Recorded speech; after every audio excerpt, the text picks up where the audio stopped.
ஸ்லாங்கூர் கோலலம்பூர் இடையிலான எல்லை மறு நிர்ணயம் ஈராண்டுகளில் இறுதி செய்யப்படும் என எதிர்பார்க்கப்படுகிறது. ஸ்லாங்கூர் மந்திரி பசார் டத்தோஸ்ரீ அமீருடின் ஷாரி அவ்வாறு கூறியுள்ளார். தற்போது ஆய்வு மற்றும் படமிடல் மேப்பிங் துறை விரிவான அளவீட்டை மேற்கொண்டு வருகிறது. அது முழுமை பெற்றதும் எல்லைகளை அமைக்கும் ஒப்பந்தம் தயாராகும் என அமீருடின் சொன்னார்.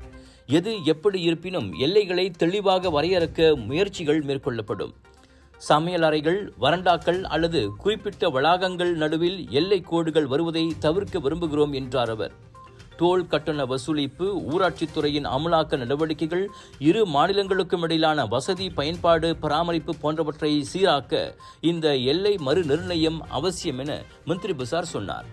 இவ்வேளையில் கோலலம்பூரை மீண்டும் தனது மாவட்டமாக உரிமை கோரும் எண்ணம் எதுவும் ஸ்லாங்கூருக்கு இல்லை என அவர் தெளிவுபடுத்தினார். கோலலம்பூரை கூட்டரசு பிரதேசமாக மத்திய அரசாங்கத்திற்கு தாரை வார்த்த 1974 ஆண்டு ஒப்பந்தத்தை ஸ்லாங்கூர் தொடர்ந்து மதித்து வரும் என சட்டமன்றத்தில் பேசிய போது அமீருடின் சொன்னார்.